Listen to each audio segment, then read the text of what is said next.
Um, I guess first off, this is Mike Jones speaking. I'm the CTTC chair this year, so I'll be kind of assisting with all the board's needs in that regard.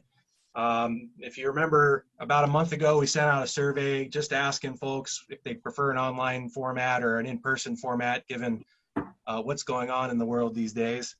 And you know, most of the responses were in the realm of let's do it online kind of thing, at least for now. So that's our tentative plan moving forward from now, probably till the end of the year. But you know, we're just going to stay as dynamic as we can and make changes on the fly to better suit our local membership here. It sounds like we have about 40 plus folks on this. I would like to invite people as we kind of learn through this to send comments to me, either positive or negative, or recommendations, since we are kind of learning and feeling this out a little bit. You know, if we get to start doing in-person meetings again, then, you know, those comments kind of go out the window a little bit. But for now, my email address was on the invite, I believe, and on the info at ASHRAE emails that have been coming out. So feel free to send me something. That's all the well, let's start with housekeeping items. If you do have a question, if you could just private message me, send me either the question itself or a simple "I have a question," and then I could do my best as the host to kind of keep from interrupting the presentation in general, and then get with David and allow him to answer kind of as he sees fit. And then at the end, we'll obviously open it up for further questions and further discussion as needed. And I'm sure Dan and David would be happy to answer those particular questions. That's really all the housekeeping I have, other than, you know, maybe next month we might be doing something similar. So stay tuned for that. We'll have an announcement for that topic coming up soon. I'm going to go ahead and introduce Dan, who's actually the second speaker of this two-part speaker effort.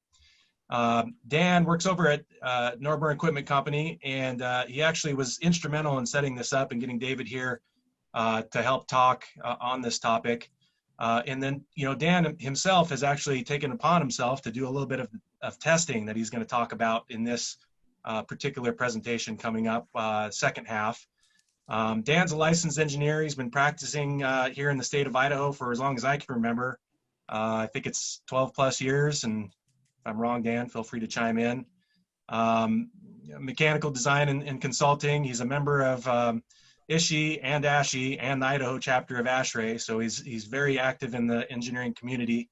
And he's a past president. 2 years ago, he was Idaho chapter's president. So he comes not only from a wealth of knowledge, but also very, very great familiarity of our chapter, and he's spent a lot of time with the chapter itself. So with that, Dan, I'm going to let you take it away. Mike, can I interrupt real quick? Housekeeping question. Sure. Did you intend to record this session? Here. If so, I think you are the only one that has the ability to do so. So I did. It started automatically when I set it up. Okay. So yeah, it's recording right now, and I have the options here to stop or pause.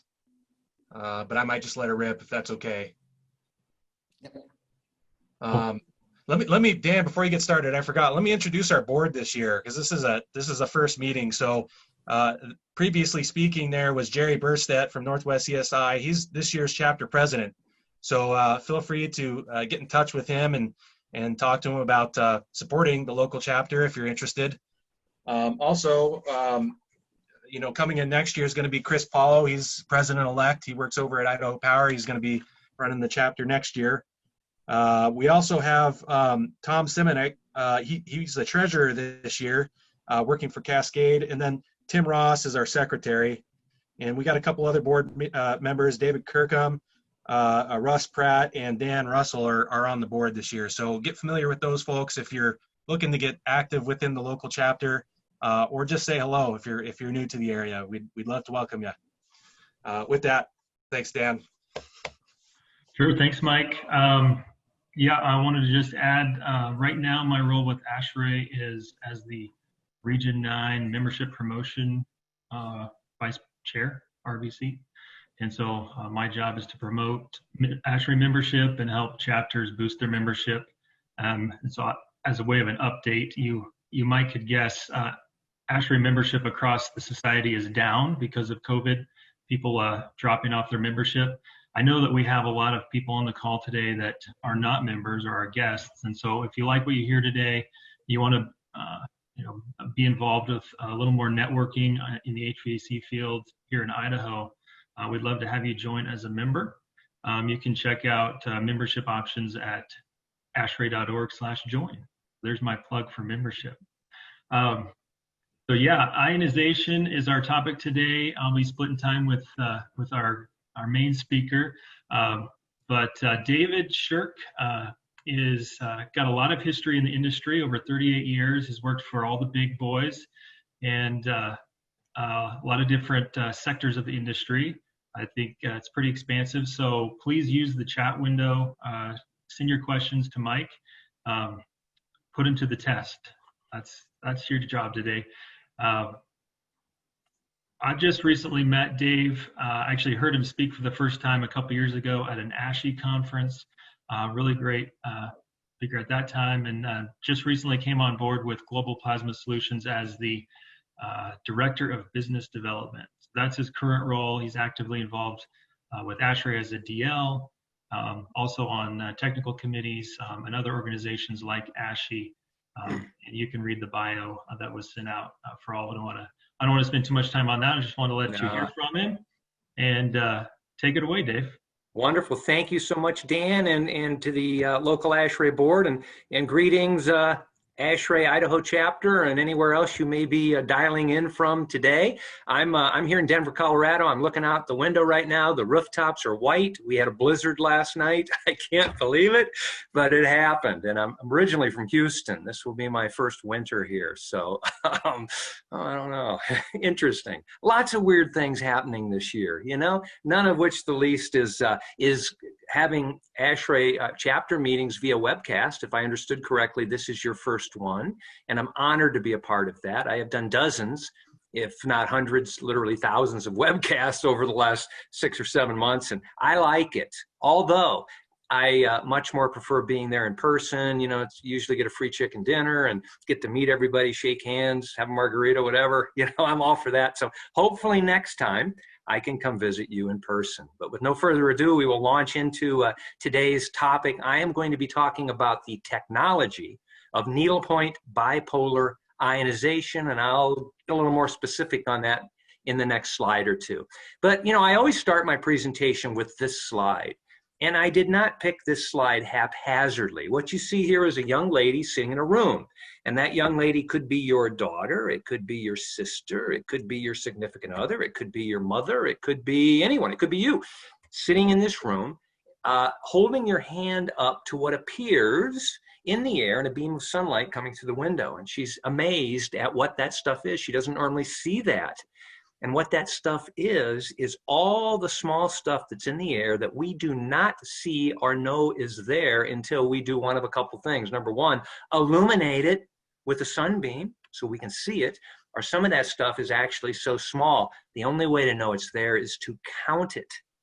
And the point is simply this: all that stuff in the air is stuff that we don't want to have in the air surrounding us. Considering we spend 90% of our time indoors, and you stop and consider that 90% of the time this young lady is breathing that air that you see between her and us.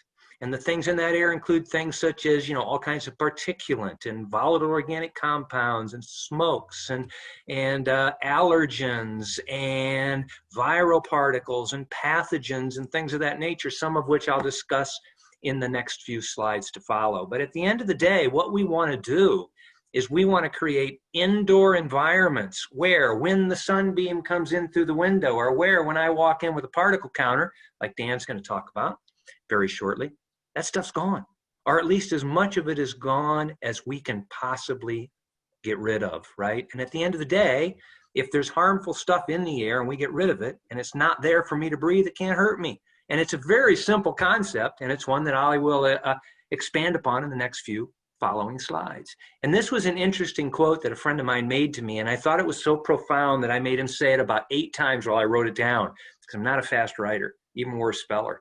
And he said to me, after 4 months, every citizen has become an expert on asepsis measures. And by citizen, you know, we're talking about everyone, right? We all understand now a little bit better the issues with regards to viral transmission and in particular SARS-CoV-2. And he said, in order to provide more confidence to workers, but it could be anyone indoors, we know that, it will be necessary to surprise them with new technologies, things they've never heard of, and most importantly, things that do work and go beyond satisfying the authorities' requirements. And I thought that was incredibly profound, so profound that I wrote it here, and I present this to everyone at every presentation that I've given in the last 2 or 3 months. It's simply saying this, right? We know that in the US alone, the sick building industry is a multi-billion-dollar per year industry, and it's been that way for a long, long time. As Dan introduced me, I have history in this industry. That just simply means I'm old. I've probably outlived most of you in the industry so far from a longevity standpoint, 38 years. And I can tell you this, from day one, we've always used ventilation. We've always used filtration. I believe in those profoundly. Sometimes we use humidification, right? But the bottom line is simply this. We've been using those 3 mechanisms, if you will, those 3 types of building air conditioning and heating systems for a long time. And we have that multi-billion-dollar per year sick industry. And I'm not saying that these aren't good. They're very good. They're very, very important aspects of what it is we do as design engineers conditioning buildings. But the point is simply this, they can be made better. And we have to make them better. And we have to do something that's different.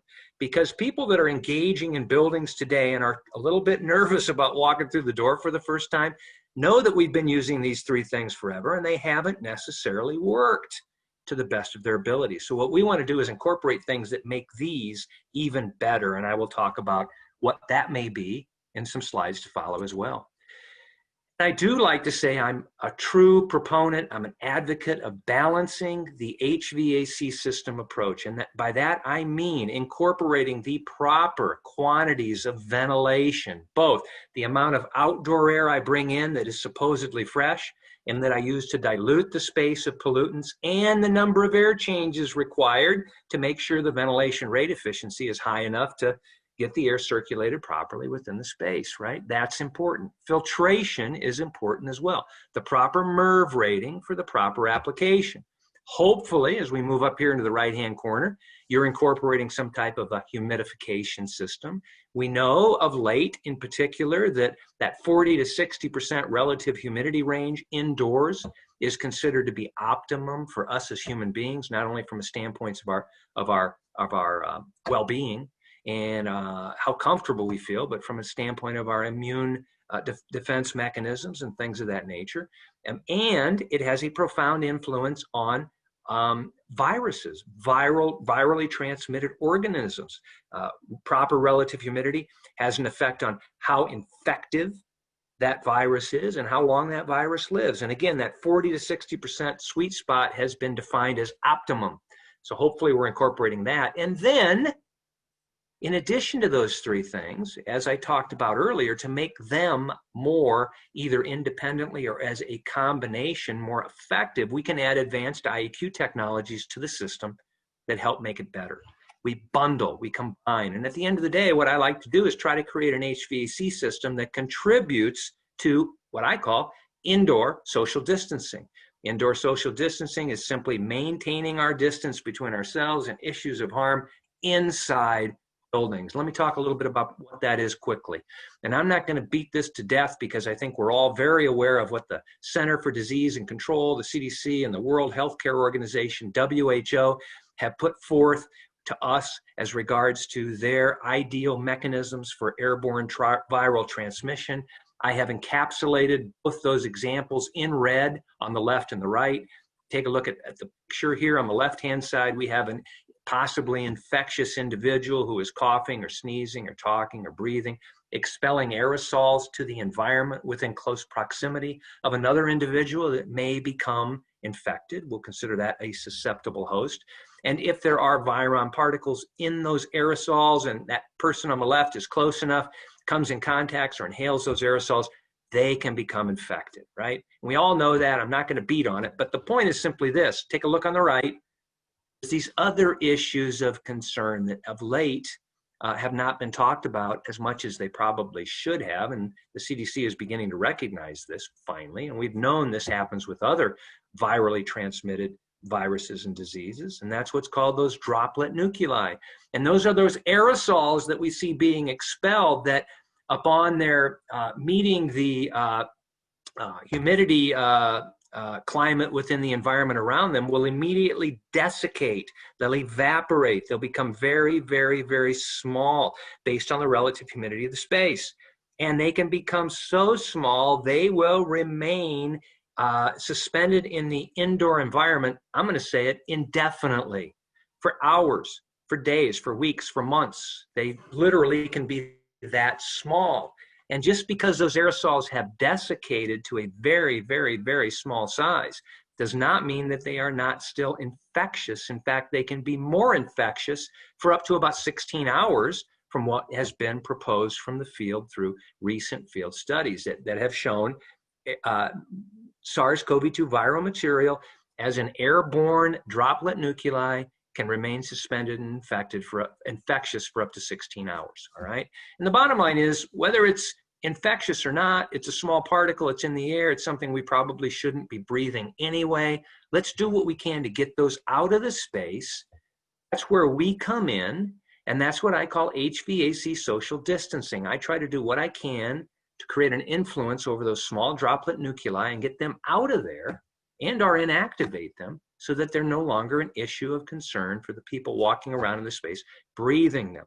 There's not much that we can do inside the red box, right? If someone walks in and they're sick, assuming they get through the front door without having their temperature scanned and indicating they're ill, or perhaps they don't have their mask on like they should, and they get within close proximity, which they shouldn't, and they cough or sneeze or breathe on me, it is what it is. Got to roll the dice. I may get ill, but what I may have an influence on, again, are those small droplet nuclei floating around in the air that the HVAC system should have influence on. And we'll talk about how that can occur, how and why it doesn't. And of course, for any of you that haven't been intimately involved in the air cleaning or IAQ industry for the last 38 years like I have, are probably being inundated with a lot of newer technology. Most of what I've listed here on the left-hand side has been around for a long time.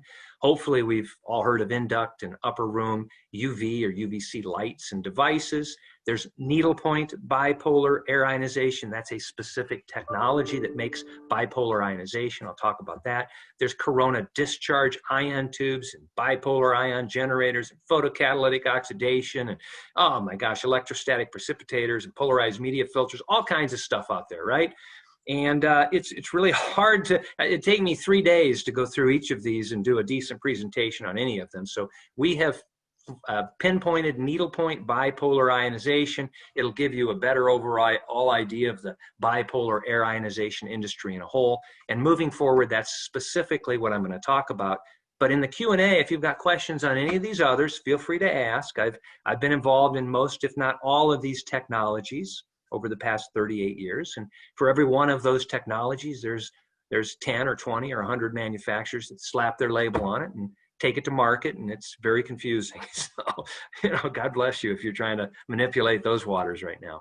One thing that's very important, regardless of what technology you choose that I just showed on the previous slide, is to be cognizant of what ASHRAE says in their standard 62.1, the most current version, 2019, ventilation for acceptable indoor air quality, where in section 5.7.1, they say air cleaning devices, and trust me, this means any air cleaning device that's electrically powered that you put inside the HVAC system or inside the building for that matter, shall be listed and labeled in accordance with Underwriters Laboratory 2998. All right, so the bottom line is this: that standard validates that the air cleaning product does not produce ozone, even as an unintentional byproduct of its operation. We know that ozone is a no-no particularly indoors. Ozone is a toxic gas.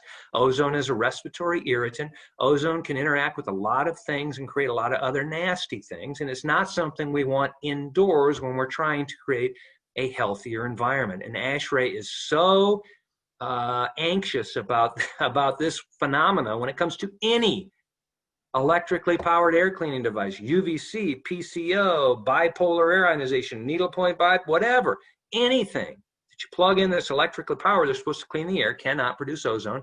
It should be validated through Underwriters Laboratory. It should bear their seal of validation for zero ozone emission. And what they do is they have the manufacturer send the product to them, they put it in a test chamber, and if they cannot detect ozone based on the sensors they use, it's considered zero ozone producing device, more or less. I'm shortening that testing protocol a little bit there, though, but that's important that you understand. It's important that you take into consideration if the buildings you're working on need to comply with ASHRAE standard 62.1. It's pretty simple.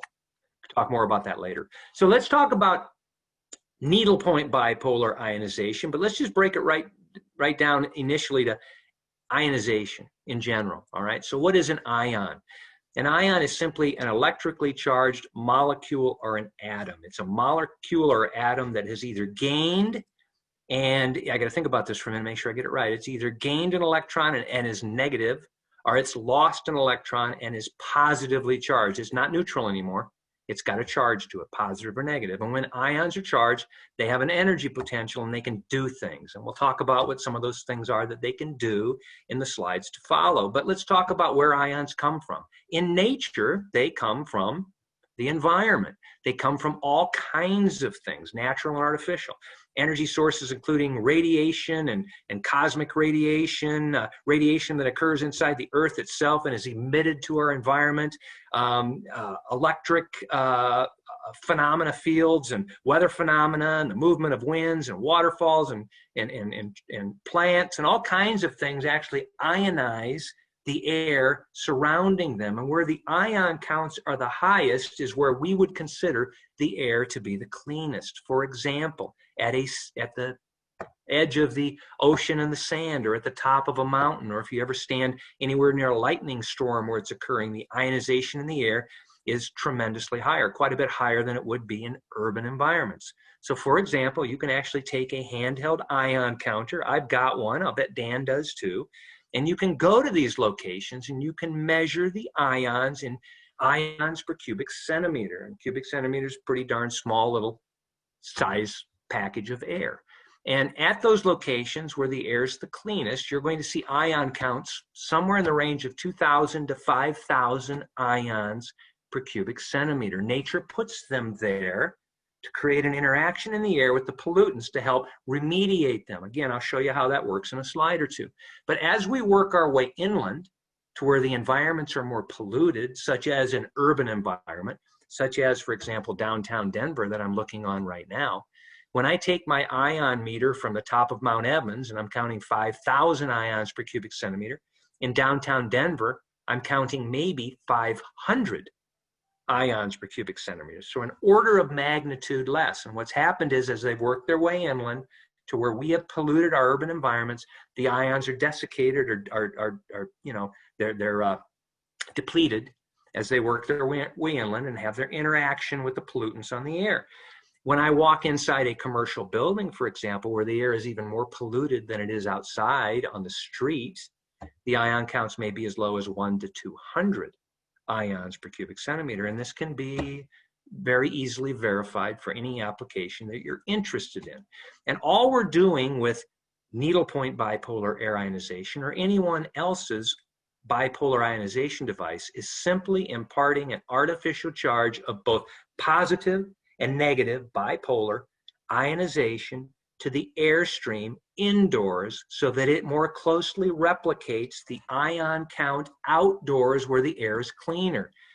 The idea is simply that with a higher ion count indoors, we have the chance of making that environment cleaner through the ions interaction with the pollutants. So let's get into exactly what I'm talking about. Let's take a look at this first, though. I do want to differentiate From a technology standpoint, just so that you have a full understanding of the difference between needle-point bipolar ionization and most, if not the majority of the others. On the left-hand side, you see needlepoint, or what's referred to as NPBI, needle-point bipolar ionization, and you actually can see some needles. These are carbon fiber needles. You see two down here on this particular device. One emits positive ions, the other emits negative ions into the airstream. They are emitted directly to the air off of these carbon fiber needles. So I apply voltage, I create a voltage potential at the needle points, and the air crossing the path of the needles are electrified or ionized. And again, the airstream, then depending on what's in it, typically water vapor, is split and ionized into a positive hydrogen and negative oxygen ions. That's kind of, it's pretty much that simple. Now on the right-hand side, what we see is what's called corona discharge, or sometimes known as dielectric barrier discharge bipolar ionization. And it works a little differently, but it makes the same kind of ions for the most part. You have a filament or a filament inside of a glass tube, very similar to a light bulb. And then on the outside of the glass tube is another filament. And what I do is apply a very high voltage to the filament inside the glass tube. The filament is electrified and attempts to create a ground through the dielectric to the filament on the outside. And to do that requires a very high voltage to break through that dielectric. And when I do it, a corona effect, it occurs on the outside of the outer filament that then ionizes the airstream. That's how it works. Really the big difference between what you see on the left with needlepoint and what you see on the right is simply this operates at lower voltage inputs and outputs, emitting ions directly to the airstream. This operates at higher voltage inputs and outputs, breaking through a dielectric, creating ionization, and in the process typically will create certain amounts of ozone as well. And I'll talk about why that is. Again, with regards to this product, it's self-cleaning. There's no particular maintenance or replacement parts. And what you see on the right, these tubes would need to be dusted or cleaned every so often and maintained or replaced every year or so. So there's some maintenance concerns or issues with regards to that particular technology, but it is viable and it does create ionization. So that's the difference between the two technologies in a nutshell. Moving forward, they both do this, all right? Oh, and one thing I do want to say that is important to understand is the real difference here is simply how you make ions, how many ions you make, and what you make in addition to ions that are emitted to the airstream. I'll talk more about that in a couple of minutes, okay? So I think one of the largest benefits of air ionization is a benefit that I personally have been using for my 38 years in the industry, in the clean room industry, and that's agglomerating particles in the space. When I emit bipolar ions to a space, those ions, being positively and negatively charged, act like small magnets. And what they will do is come in contact and adhere to oppositely charged particles, just like a magnet would. Positives attract, the positive is attracted to a negative, right? So as the ions go out into the space and ionize or charge the particles in the space, the positives adhere to the negatives adhere to the positives, and those really small ones that we saw in that beam of sunlight that are coming through the window, and the ones that we can't see unless we count them, the ones that hang around in the air forever and may contain viral material, those are agglomerated. Clink, clink, clink, clink. They become bigger. When they become bigger, a couple of things happen. They become big enough that I can finally influence them with air motion, and I can get them out of the space, and I can either exhaust them or filter them. Because they're bigger, filters are more effective. Or they may become large enough from a gravitational perspective that they'll literally fall out onto a surface, and I now can clean them up. So initially, when you're first energized, when you're first ionizing the space and you're ridding it of all this stuff that's been around for a long time, you may have some extra housekeeping duties. You may have to dust the surfaces a little more. You may have to change the filters a time or two more than you normally would have at first. But the bottom line is simply this. While you've increased housekeeping duties and you've increased maintenance just a little bit, I no longer am the filter. I no longer am walking around in that space sucking that stuff into my lungs.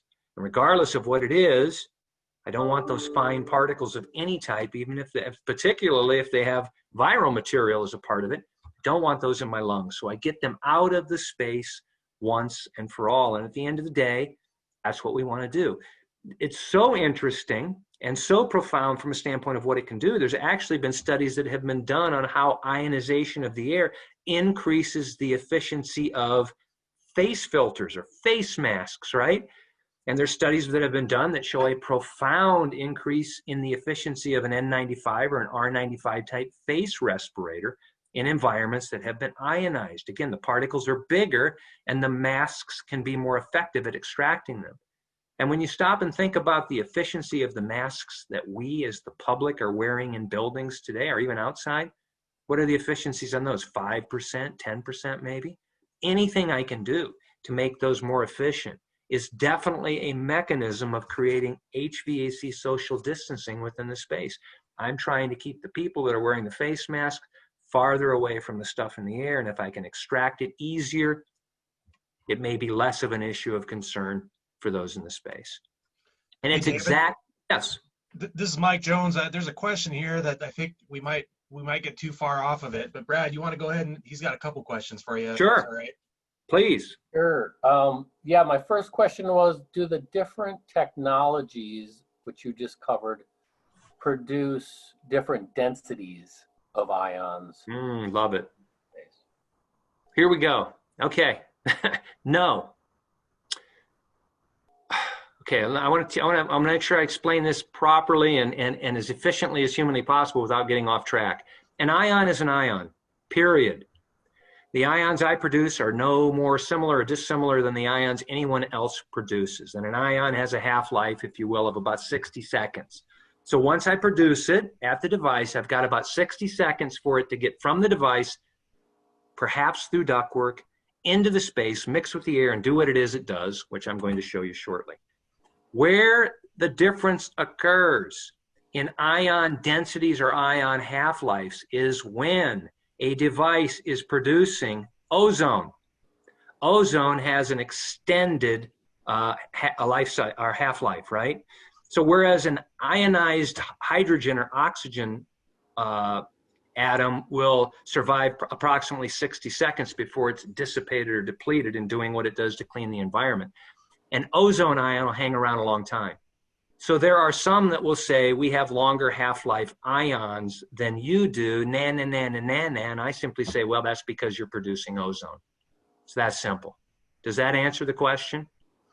Yes, it does. Good. And sort of a follow-up. So the Needle-Point, since we're all kind of coming to speed here, this is a technology, a standalone technology. It's not a proprietary of this product or that product. No, there are a number of manufacturers in the market that implement needle-point bipolar ionization versus others that use corona discharge or a dielectric barrier discharge or a number of other technologies to produce ionization. Does that make sense? So we're talking about technologies that produce ions, and needle-point happens to be one of them. And then my last question, so you covered how this, the ions glom on with the air molecules and make it bigger, and now you can filter these particles out, or maybe they just drop out of the air on their own. Both. Okay, is there other mechanisms in which that ion is like killing a virus, or is it pretty much purely you're making the molecule bigger? Nope, we're getting there. Okay. That's the next 2 or 3 slides. I simply start with this because it's simple, because it's very understandable. In my opinion, it's the most profound benefit of this technology. Again, as I said, if it ain't in the air, it doesn't matter what it is, living, dead, viable, non-viable. It doesn't matter what it is. It's not there and it can't harm me. And I truly believe that if you can get your head wrapped around clean room technology, industrial, pharmaceutical, healthcare clean room technology, where the air is really, really, really clean because they care about what it is they're doing in the space, then you can take that same technology and scale it to more commercial applications where the really important stuff is in the space, and that's us, and create the same type of environments there. That's it, end of story. If I had a 10-second elevator speech, it would include the word agglomeration in making buildings really healthy. It's that simple. But now we'll get a little deeper in the weeds here, okay? So again, with regards to clean rooms, what do? We increase ventilation. We're being told to do that now in commercial buildings. We improve filtration. We're being told to do that now in commercial buildings. And we add ionization. We actually are being told to do that now. In the most recent ASHRAE guidance document on schools and universities, they said increase ventilation if you can, improve filtration if you can, and you know there's reasons we can't, but do it if you can, I'm all for it. And then, if you can't, consider ionization as one of the emerging technologies that can help create better indoor environments, because we know we do it in clean rooms. I've been doing it for almost 40 years. It works. Okay, so that's me. But now let's get a little more in the weeds on what this can do. And because I have ionized the air, because I have imparted energy to the molecules and atoms in the air, I can do work. Some of the things I can do is break apart volatile organic compounds, or VOCs. VOCs are typically odorous, right? So for example, I open a can of paint and I get that whiff of paint that's actually evaporated into the air and is now a molecule, and I breathe that, and that's not good for me to be breathing. And there are all kinds of other things that we bring indoors into buildings that we shouldn't be breathing. I show a couple over here on the left-hand side. I show ammonia, which is NH3, simply because that's a byproduct of us as humans. It's body odor, right? It's not necessarily hazardous, but it's not very pleasant.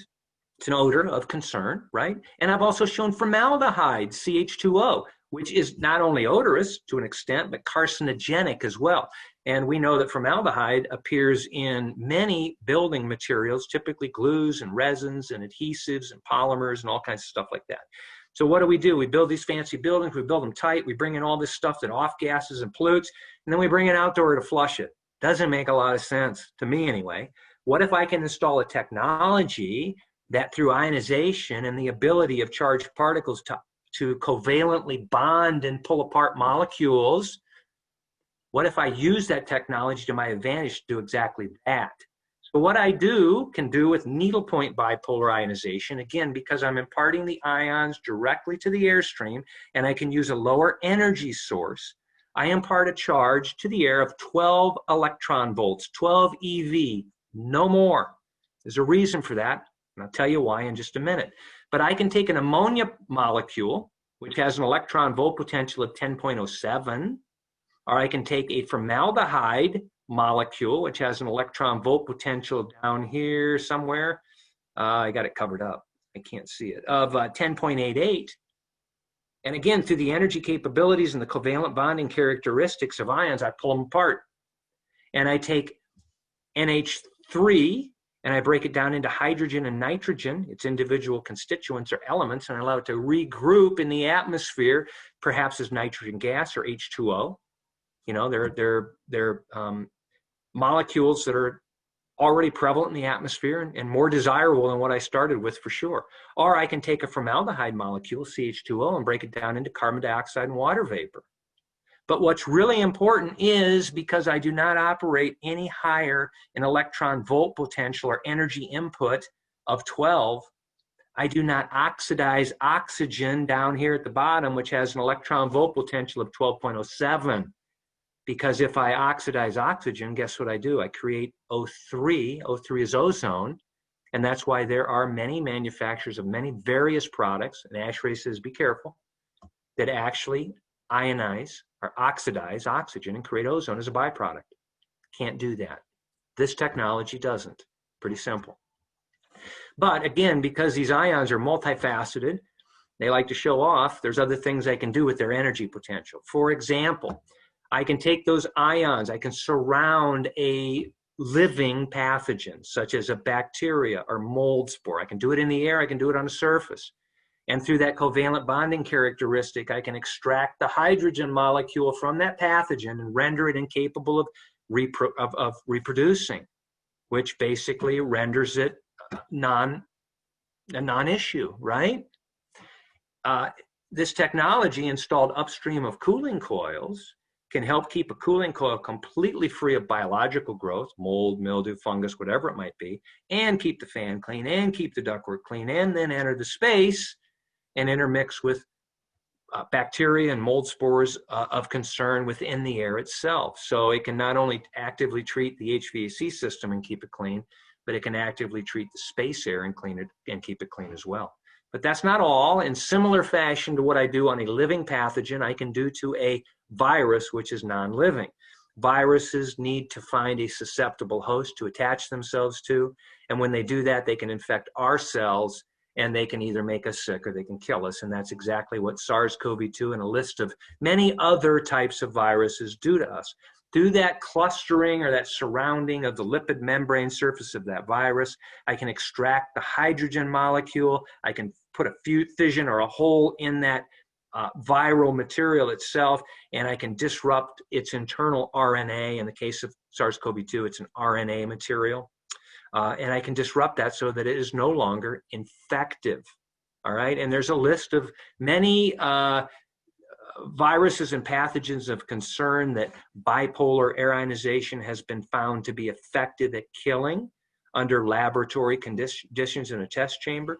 And as of late, there's one manufacturer in particular that has gotten a hold of actual SARS-CoV-2 viral material, and SARS-CoV-2 is the virus that causes the disease, COVID-19, and they have tested and found it efficacy at 99.4% inactivating SARS-CoV-2 viral material within 30 minutes in the laboratory in a test chamber. So the bottom line is simply this: this technology has a lot of capability to be able to help rid the environment of issues of concern. And this particular manufacturer that most recently did their testing did such to replicate the conditions within the interior of a commercial airliner fuselage. I think you can kind of understand why they were given the virus to test, and why a commercial airliner fuselage was of considerable concern to the powers that be that granted the testing to this manufacturer. We can talk more about that later if you want to. Here is kind of my very crude representation of how this system works, but people seem to like this, all right? And so what I've done is I've got a room over here on the left-hand side, and I have an HVAC system over here on the right-hand side. And let's walk through how this works. Got the room, we'll come back to that. I've got an HVAC system that includes ductwork and filters and probably a heating coil and a cooling coil, hopefully humidification, maybe some type of a advanced air cleaning device within the system itself, more ductwork and a fan and distribution ductwork, etc. And the concept behind this system, of course, is that it pulls air from the space, it tries to filter it, it heats it, it cools it, it humidifies it, it tries to treat the air and make it cleaner and distribute it back to the space. Here's the problem. We have this space, and in the space we have all kinds of issues, things we don't want there, things we want to get out of that sunbeam. Some of those things are viruses and VOCs and pathogens and allergens and smokes, odors, dust, and particulate. So what I do with this particular technology, Needle-Point, or any bipolar air ionization technology installed in the system, is I impart ions to the airstream, allow those ions to go out into the space and start actively treating the issues of concern there in the air and on surfaces. So I start inactivating viruses, I start breaking apart VOCs, I start killing pathogens, and I start agglomerating all of that along with allergens and smokes and odors and dust and particulate. What I do is treat it in the space, and through the agglomeration process, I make it larger and I attempt to extract it from the filters, because the filters are now more effective at pulling bigger stuff out of the air and capturing it. And if that doesn't get it the first time, I continue to recirculate, I continue the process, I continue to actively treat the air and surfaces in the space to where that space becomes much more cleaner, much more resembling what, again, I will reference as a industrial, pharmaceutical, or healthcare, or manufacturing type facility. And it's pretty simple. Another thing that this technology in general, most any bipolar air ionization technology can do, is it will comply with standard 62.1 and the ventilation rate procedure, or the IAQ quality procedure, where you are calculating the amount of outdoor air you need to bring in for ventilation. And ASHRAE standard 62.1 has a couple of different ways of calculating the amount of outdoor air you need to bring in. One is the ventilation rate procedure, VRP, which more or less simply says you go to a chart, you look up the application, you see how many CFM per person you need to bring in, and that's what you do. So a school, for example, you might look it up, might say 1,500 CFM per pupil. So you calculate the number of pupils, you multiply it times 15 CFM, and you set the minimum outdoor air at that. And anytime the school's occupied, you bring in the outdoor air and you heat it, and you cool it, and you do all that stuff that has to be done. And there's an energy penalty to that, but it's important because we want to bring in cleaner outdoor air to dilute a more polluted indoor space. What the IAQ, or the indoor air quality procedure of this same standard, says is that if you can install an air cleaning technology that, I'm paraphrasing here a little bit, can clean the indoor air or the return air to a level that is as good or better than the outdoor air, it's dilution, and that's what we're looking for. You can dial down the outdoor air, you can increase the return air, being cognizant of CO2, and perhaps garner considerable energy savings. And it's not unusual with needle-point bipolar air ionization to see outdoor air reductions ranging from 50 to 70%. It's not unusual at all. Now, I'm not suggesting right now we necessarily dial back outdoor air. I don't know that that would be prudent. I don't know that there are any authorities of reference that would suggest we do that. But when the time comes, if the time comes, and we go back to what would be considered more traditional modes of operation, we may look at doing that to help then offset the first cost of the technology in making a better indoor environment. It's just something to think about, okay? That again is the SARS-CoV-2 testing specific to a certain manufacturer's testing that was done as of about June of this year. We do now have a viable IAQ air cleaning technology that has actually tested SARS-CoV-2 viral material. And most others, at least up to that point and even up to this point, are testing their products on coronavirus, SARS-CoV-1, which is not the same as SARS-CoV-2. SARS-CoV-2, of course, is a mutation of CoV-1, or they're testing it on a surrogate for SARS-CoV-2. A surrogate is kind of sort of like, but not exactly. And I'm not suggesting that other manufacturers will not prove efficacy in inactivating SARS-CoV-2. I most certainly think they will. But right now, there's only one technology out there that has gotten a hold of the viral material to test it, and that is needle-point bipolar ionization. So if that's your issue of concern and you want proven efficacy through a laboratory, you can get it. Just food for thought. And with that being said, at this point, I'm going to turn it, unless there's anybody that maybe, I don't know, you want to hold questions, Dan, and do your thing, and then we'll come back and answer them all at the end. Is that okay? That's fine with me, but Mike, if you have questions that you think are pertinent to Dave, I don't mind taking a break here briefly. I do not have any questions in the hopper. Okay. Hope we'll get some. Yeah, submit those questions. Yeah, so all I wanted to do is share a little bit about the practical side of things now that we've seen ionization in our area here in the Treasure Valley and across Idaho become more prevalent and interesting to people. There's a huge uptick in installations, so we've had the opportunity to do some testing on installations, not extensively on the particulate counts, but I'll share with just briefly on some ion counting and some of the tools we're using, and then field questions after that. Initially, I just wanted to share practically, Dave kind of covered some of this information, but as a subset to NPBI, there are two types. One is direct current.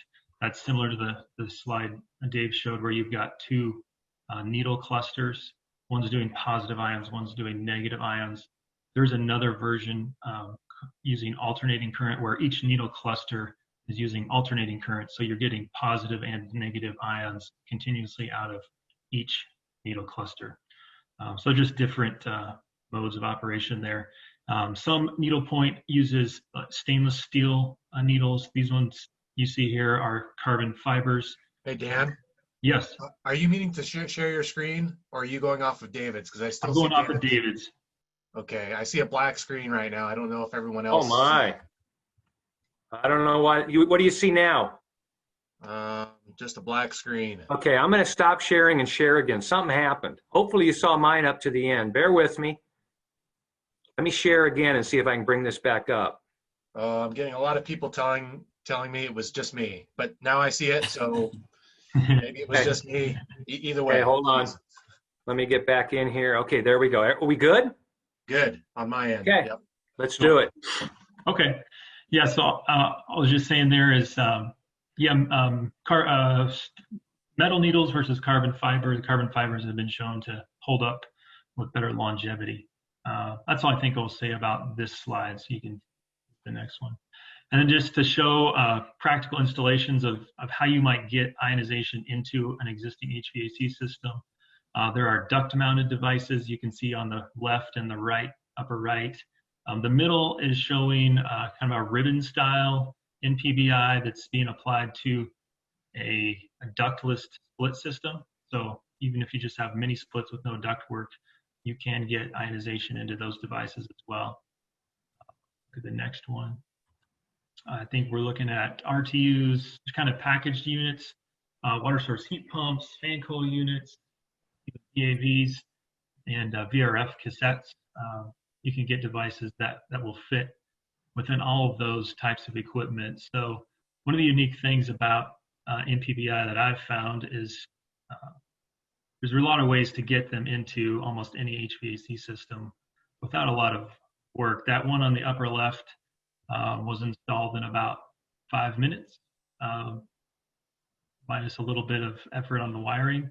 Usually there's more time spent locating a unit, accessing it through a ceiling tile or wherever the heat pump or VAV box might be. Dave's kind of circling there some magnets. So some of them use rare earth magnets to make installation pretty simple and quick. So that's those style of units. And then here's the AC current type of unit typically used on larger air handlers or rooftop units. You can see applied across the face of a coil where you can get some coil cleaning effect as well as ionization down into the system. So that's just some quick slides on how you might see them applied. And here's some of the tools we're using to do initial testing and commissioning. On the far left is a digital ion counter. And so this will count ions in the air, both positive ions and negative ions, so you can switch the polarity. This particular one has a dual range, so you can look at the range in the thousands. So that meter right there is reading 751,000 ions per cubic centimeter. That's the ion counting metric, ions per cc. I'll talk a little bit more about that in the next one. But also what you see there are just some basic testing. So you've got a fluke meter and a high voltage probe, that red probe there. We use that to check the voltage output at the carbon fiber needles or whatever needle point there are. So usually we're looking for about 5,000 volts in that range at the needles. So that's what you can see there. That non-contact voltage detector, a lot of these devices will generate a pretty good voltage field. So you'll get that to light up to 4 or 5 feet away from the device, which has some impact on coil cleaning capabilities in particular.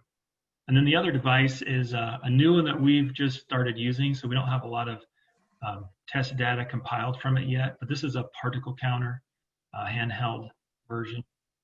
And it will count particulate from 0.3 microns up to 25 micron in size, and also measures VOC, total VOC, and then temperature, humidity, and CO2. So it's pretty versatile a meter. We're just kind of getting used to how to best utilize it. So if anybody has ideas or kind of in a mode of looking for things to test spaces, so feel free to hit me up if you have an application you want to help on. Yeah, so that's what we're doing for some testing. And then I think this last 2 slides are just a little tidbit of some of the ion counting we've done. Both of these are from an office environment. This slide is showing the impact of air velocity on ion output. And so one of the big questions, as Dave shared, the goal is to get the cleaning effect of having ions in the space, of having a higher ion concentration, so that we're stimulating the outdoors better. And so the question becomes, okay, we can generate ions at a particular point. What does the translation of ions down and through the HVAC system and into the space look like? The one thing that we found is that air velocity is one of the key variables. And so you can see here at a high fan speed, this is on a standard like residential 3-ton furnace system. And there's a device on the blower inlet, very similar to that picture I showed you before. And there's a high speed and a low speed. And then we measured the ion density in the supply duct just about 6 feet downstream. And we're finding 400,000 ions per cc on high speed. And then reducing to low speed, which is about a 35% airflow reduction, the ion output reduced by about a little over 60% to 150,000 ions per cc. You can see the higher velocity, we get better pass through on ions. So there's something to keep in mind as we're looking at ionization into a space. And then my final slide is sort of like a profile. You walk through a system, very similar system type. And in this case, actually this one was the same system. On this day though, we were unable to get the unit to go to a low speed. So we have a high speed and a medium speed. Very similar though. This time we took measurements at the emitters.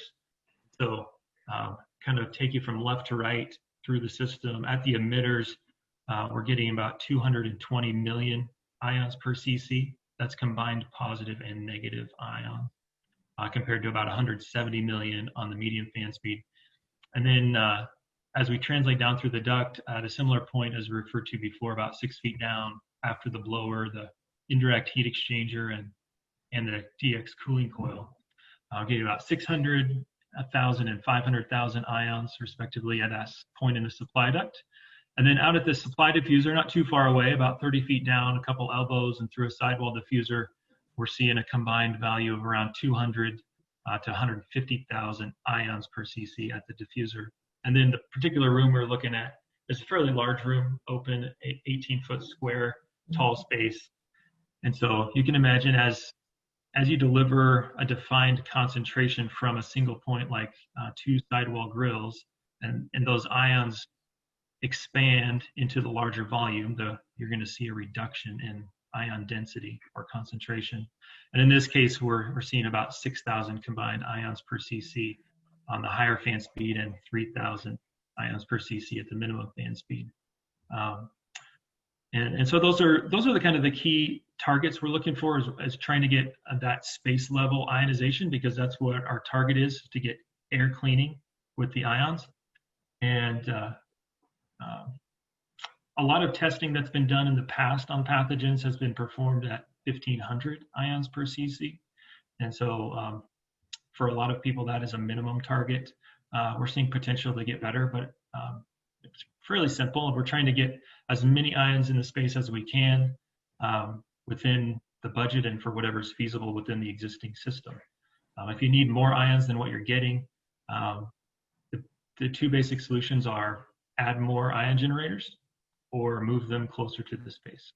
Those are the 2 things that we found most effective from a practical standpoint, getting more ions in space. So, that's what I had to share. I want to open it up for questions now for anybody, for either Dave or I.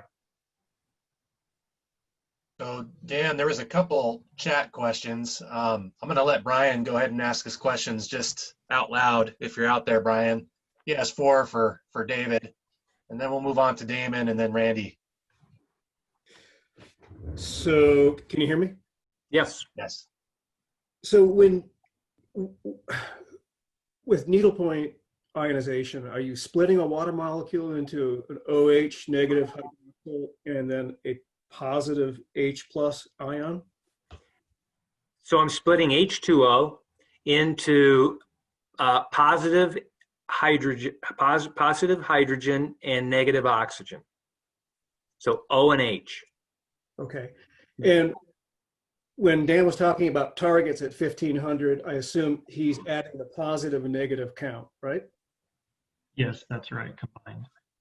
Now, what level of ion concentrations are perhaps harmful, since you have these rather aggressive OH groups running around and trying to break molecules apart? Yeah, Dan, you want to take it or you want me to? I'll let you take it, Dave, because I haven't seen a lot of data on that. Yeah, I've not seen any data specific to bipolar or even unipolar ionization that has a caution with regards to too many ions. Okay, so let me qualify that a little bit. First of all, OH is definitely a reactive oxygen species that's prevalent in the environment around us, outdoors and indoors, right? OH has a half-life of about a second, just so you know. We create individual oxygen and hydrogen ions, but it requires a chemical reaction of some type to bring them together. So when they encompass individually the membrane of a pathogen or an organism, that chemical reaction occurs. They become OH, which is a hydroxyl radical. Because they're unstable, they extract the hydrogen molecule from that pathogenic issue of concern, create water vapor, and disperse back into the environment. So we have no studies or research that's been done to indicate that that's an issue of any concern inside, no more than it would be outdoors in the air we breathe that we bring into our HVAC systems for ventilating and making indoor spaces fresher and cleaner. So I don't know if that answered the question or not. We can get deep in the weeds on that, but that's my simple, 30-second explanation to your question. Did that answer it? Good for me, but many of my clients are reluctant to install this in schools, and just for that reason alone, that they don't want the liability, since there are no studies out there of having a negative impact on human health. There are tons of studies out there that have reported the profound benefits of air ionization indoors. And I probably got 150 of them in a file I keep on my desktop, and there's not a week that goes by that I'm not researching and finding more. So there's plenty of information out there that will state, through whether it be testing done by laboratories or by universities or by people much smarter than myself, research individuals, that ionization has a beneficial effect to us, both from a health and well-being perspective, indoors and outdoors. And again, it's one of the reasons that nature makes them outdoors. So we're really doing nothing to the indoor air that isn't being done outdoors, other than making it cleaner through agglomeration and filtration, which we don't do outdoors. We do the agglomeration, we just don't filter it. Okay.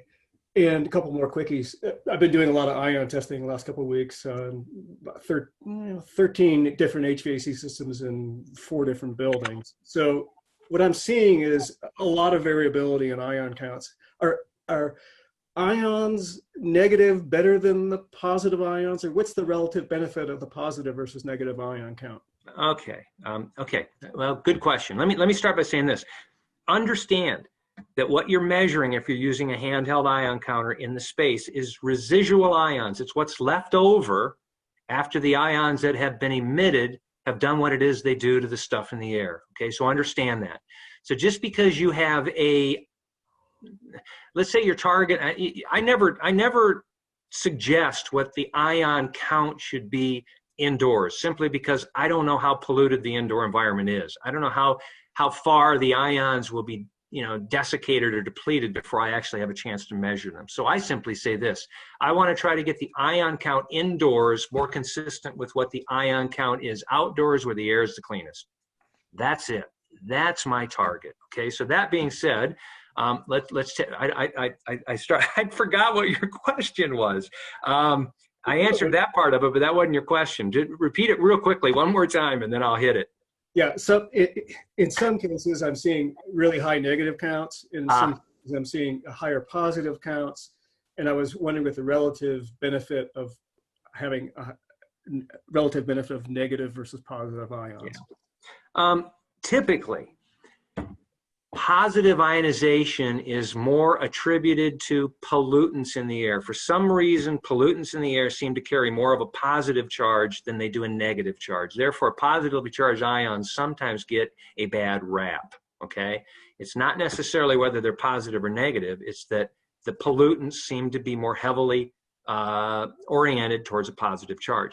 That being said, one of the reasons that we do bipolar to the airstream, both positive and negative, is to make sure that we create a neutral field within the environment so that we are not oppositely and charging surfaces and the particles in the space. We don't want the particles to adhere out onto surfaces. It's one thing that's very important in healthcare environments where you have staff that's wearing perhaps plastic type aprons and robing and things of that nature to protect themselves. If you unicharge the environment, the surfaces of what they're wearing are one charge and the particles in the air are another, and they'll adhere to the surfaces of the garments that those healthcare workers are wearing, and then they come in contact with a patient and there can be a transfer of that particulate from their clothing to the patient's hands, or they may breathe it, or whatever the case might be. So bipolar ionizing the air is very important to help mitigate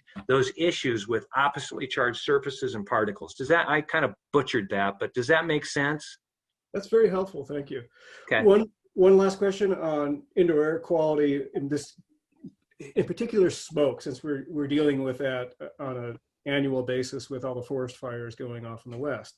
So I've been trying to get ion counts and knock down the PM 2.5 levels, basically, clean the air of smoke. And I've seen the test chamber where they really were able to clear a small breadbox test chamber in a second. Yep. With ionization, but I've had difficulty in getting the PM 2.5 levels to even come down appreciably in small room and large room tests. So what level of ionization should I be shooting for to get smoke remediation to happen? More. Now, that's a smart ass comment, but I want to ask you one question.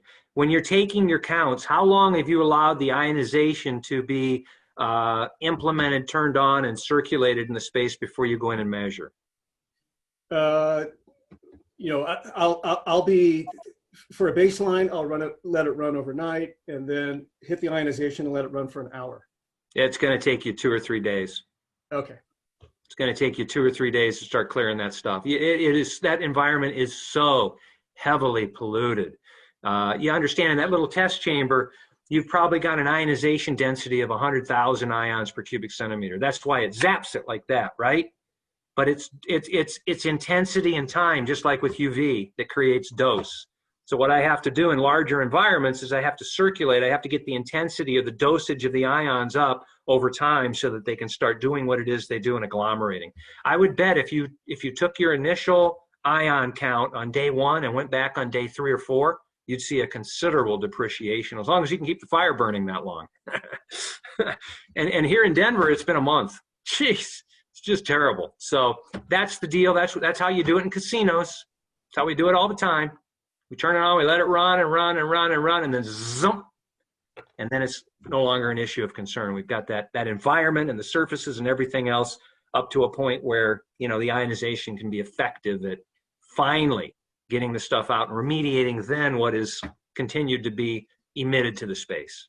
I hope that answers it. Thanks, David. Those are solid answers. Good. So thanks, Brian, for that. Damon, if you want to go ahead and ask your question, you're next in line.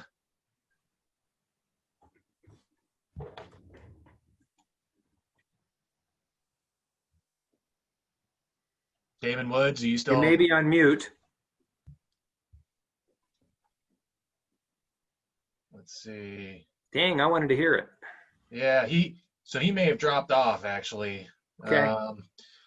Next guy in line is, let's see, Randy.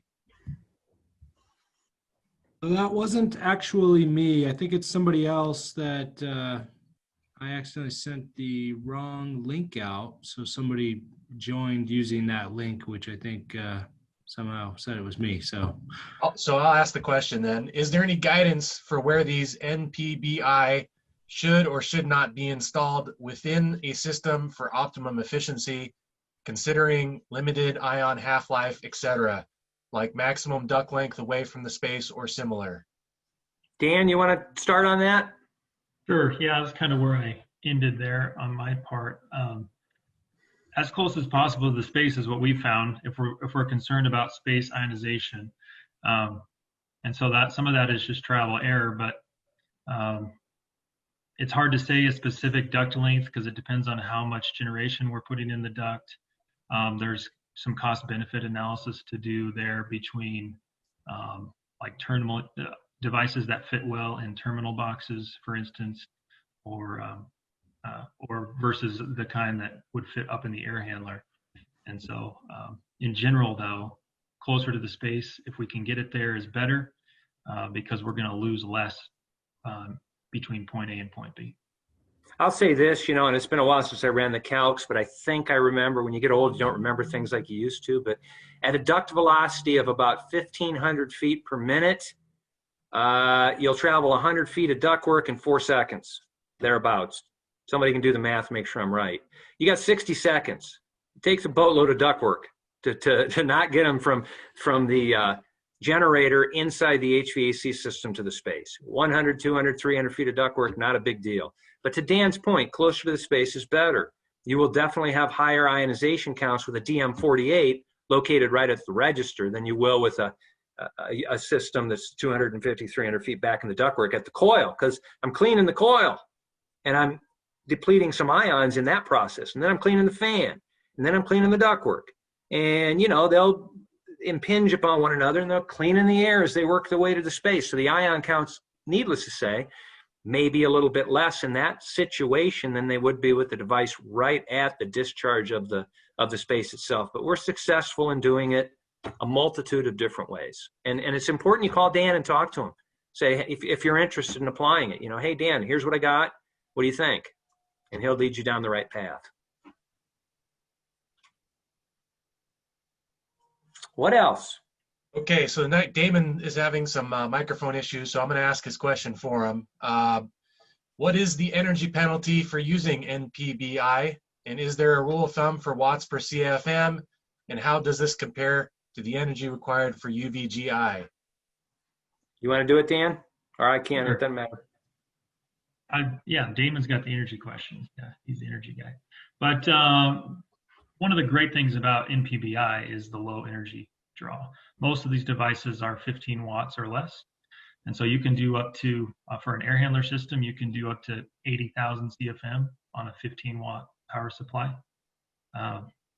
And so on. So we've done some side-by-side comparisons for customers that are comparing UV versus ionization. And the power draw for ionization is typically in the range of 90 to 99% less energy. Because the high wattage bulbs, at least if you're using the wattage that you need to be effective against viruses, things like that, it's just very high. And so by comparison, much lower energy with ionization. So the devices will typically power 24, 110, 208, 230 universal. And I think in all those circumstances, even with the iMod, which is your more commercial industrial product, the amp draws are a fraction of an amp at any voltage. Next question, we've got 2 or 3 more, if that's all right. Comes from Brad Aker. Brad, you want to go ahead? Yeah, I guess this is mainly towards Dan, I guess. With regard to changing the fan speeds, I was wondering if that was, we talked a little bit about face velocities as well. I assume you were still in acceptable face velocities. And then so is this part of tuning? If someone installs a system, should they tune their fan speeds to get X number of ions in the space? Yeah, so that would be one strategy to increase ionization if they're not running at a full fan speed. You can see there on this slide, those are the face velocities. We ran these at pretty low. This is a V-shaped coil, I think. So 220 feet per minute and 144. And so if you're up in a larger system that's doing 400 to 500 feet per minute, you even better output. One thing to keep in mind is if you're installing in systems, a lot of people have, maybe have a fan setting where it's cycling off and on. With ionization, we definitely want, and really, if you're trying to get air cleaning with any technology, you're going to want to set that fan circulation to be continuous. And commercial buildings, that's typical anyway. So where we see that mostly as an issue is in residential, where folks aren't used to running their fan all the time. But to get the best air cleaning out of these, you want to do that. And then I was curious on more of a practical level as well, if people have really dirty ducts or if they've got fiber ducts, are you just eating up all the ions in the ductwork? Is it interacting with the dirt in the ducts? Dave, you want to answer that one? No. Okay. No, you got to understand that that's quite honestly in metal ductwork, surprisingly at most any velocities, you have somewhat laminar airflow at the surface of the ductwork compared to the middle of the ductwork. So the ions will interface with any organisms. A dust particle per se, it'll agglomerate, and a living pathogen such as a mold spore, it will interactivate with and deactivate or kill, for lack of a better term. But for the most part, that's just the surface of the ductwork itself, and you have so many ions. When you're looking at with the more blue box type devices, hundreds of millions of ions, where compared to the bar system that's billions of ions per cubic centimeter per second, there's plenty of ions in that airstream. There's nothing that's gonna chew them up before they get to the space, other than length, other than half-life, right?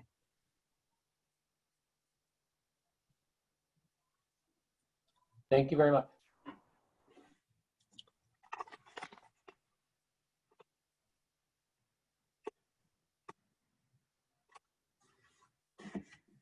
I got one for you. Yeah, shoot. The life expectancy of the carbon fiber needles versus the stainless steel needles.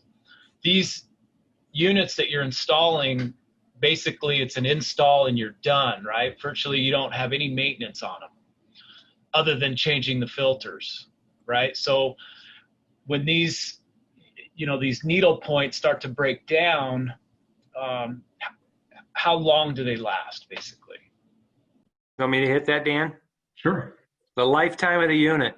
So way back when, I've been involved with this product offering in the field starting 13 years ago. And we had stainless steel needles, and we found that they, believe it or not, they would corrode when you applied electricity to them over a long period of time. So they immediately changed to carbon fiber. Carbon fiber is the same thing you make an airplane fuselage out of, and it lasts a long time, and these will too. These are considered lifetime. They do not degrade. The fact that we have this self-cleaning mechanism on some of the units that can be programmed to actually spin every so often and dust the tips off, the only maintenance service required, makes it a maintenance-free product. And the electronics and the carbon fiber needles and any of the specific mechanisms that are applied to it are for the lifetime of the unit. I've got product that's been out for 13 years plus, never had a problem. And in fact, I'll tell you this, people go, no, I can't be. In the 13 years that I've been involved with Needle-Point Bipolar Ionization and the millions and millions and millions of dollars of it that I've sold, I've only had 4 failures. They were out of the box. They were wired wrong back in the old day when they weren't universal voltage with a dip switch. You had to hardwire, you had to land the wiring connection on the right set of terminals. And if you don't read the instructions, you screw it up. It's that simple. So it's pretty maintenance. It's maintenance free. Sorry guys, I had a little glitch with my microphone there, but Tom was the next person. That worked out perfectly. We'll take one last question from Matt Cutler, if you're still on.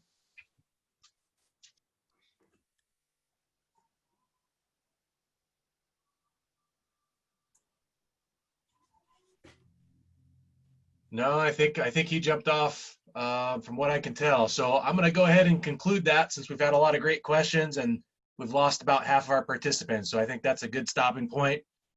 David, Dan, thank you again. Great presentation. I got some good feedback here on the chat window. looking forward to having you back, Dave. Maybe talk a little bit on some more IAQ topics. Oh, I'd love to. Anytime. Let's get with Dan. Will do. With Nice that, job, guys. Thank you very much. Thanks, Jerry. Thank you all. Thanks, Dan.